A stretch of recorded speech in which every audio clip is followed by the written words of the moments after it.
तर आज पप्पांच्या आवडीचा पदार्थ बनवून चारायचा होता मला, त्यामुळे भरपूर असा मला आज लसूण निवडायचा होता। तर कशासाठी, तर आज बनवणार आहे मी मस्त असं मटण, तेही पप्पांसाठी। बरं, मी नाही खाणार आहे, तुम्हाला पहिलाच सांगते, कारण की माझा आहे गुरुवार चालू झालेले आहेत, त्यामुळे मी अजिबात खाणार नाही। आणि हे मी शुक्रवारी बनवत आहे, गुरुवारी मी अजिबात बनवत नाही नॉनव्हेज वगैरे काही पण। तर पप्पा जाणार होते शनिवारी, तर म्हणूनच म्हणलं चला शुक्रवारी त्यांना मस्त असं बनवून चारावं।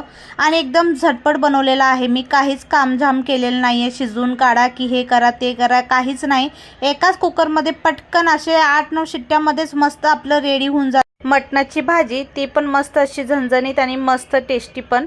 तर चला तुमच्यासोबत हे शेअर करतच आहे मी। मटण व्यवस्थित असं वॉश करून घ्यायचं आहे, त्यानंतर ना आपला जो बेसिक मसाला असतो ना तो टाकलेला आहे। तर मी फोडणीमध्ये ग्रेव्हीमध्ये ना काय काय टाकलेलं आहे ते सर्व लॉंग व्हिडिओमध्ये तुमच्यासोबत शेअर केलेलंच आहे, आणि ते तुम्ही नक्की बघा। खाली मी तुम्हाला आयकॉन बटन दिलेलं आहे, त्यामध्ये तुम्ही क्लिक करून नक्की बघू शकता पूर्ण व्हिडिओ।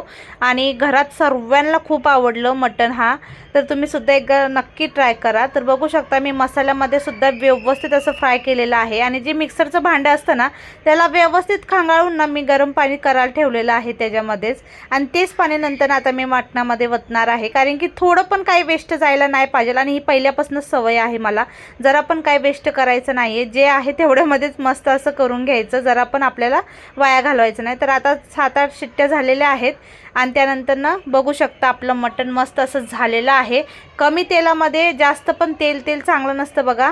तर कशी वाटली रेसिपी नक्की सांगा, भेटूया नेक्स्ट व्हिडिओमध्ये, बाय।